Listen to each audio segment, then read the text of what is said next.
Si wote wanaofurahi kukuona wewe unafurahi. Kuna watu wengine wanakuchekea kwa meno ya mbele, lakini ndani ya mioyo yao wananungunika, kwa sababu hawakupenda wakuone wewe ubarikiwe, hawakupenda wakuone wewe umeinuliwa, hawakupenda waone umefanyikiwa, hawakupenda waone Mungu amekubariki. Wanapoona umebarikiwa, wana umeinuliwa, kazi yako inazidi kusonga mbele. Mungu anazidi kukufungulia milango ya mapato, milango ya business, milango ya huduma, milango ya kufanyikiwa. Kwao kinawauma, kwao ni kama vile kaa la moto linaowachoma ndani yao. Kwa nini? Kwa sababu walipenda wakuone unalia, walipenda wakuone unaishi kwenye maisha mabaya, walipenda wakuone kwenye maisha magumu. Lakini yuko Bwana atusaidiaye usiku na mchana. Kila anaye kusukuma ili wewe uanguke, Mungu akageuze mambo yao, mabaya yao yakapate kuwageukia,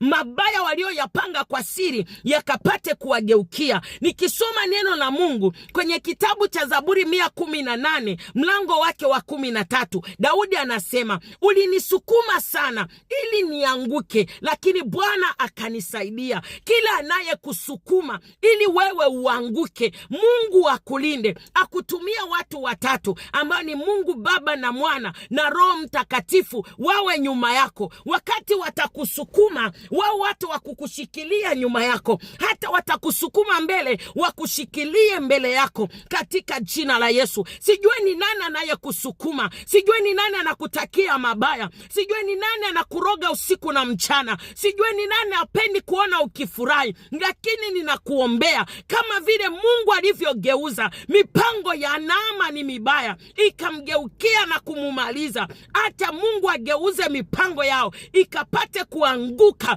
ikapate kuwarudilia wenyewe katika jina la Yesu Kristo. Mungu akulinde na maadui, Mungu akupiganie, na mipango yote ya siri waliopanga kwa ajili yako haitafanyikiwa kwa jina la Yesu Kristo. Mungu akufunike kwa damu yake.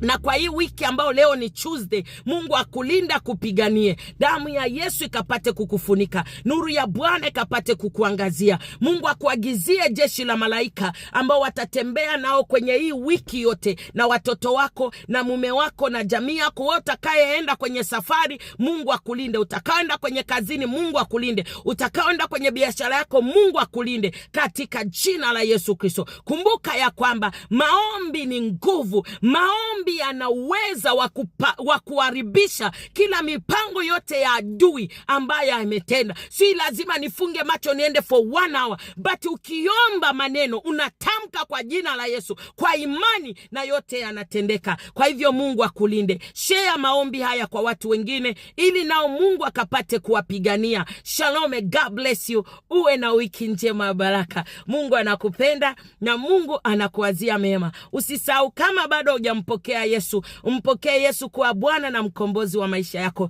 ili upate uzima wa milele. Yesu anakupenda. Ubarikiwe sana.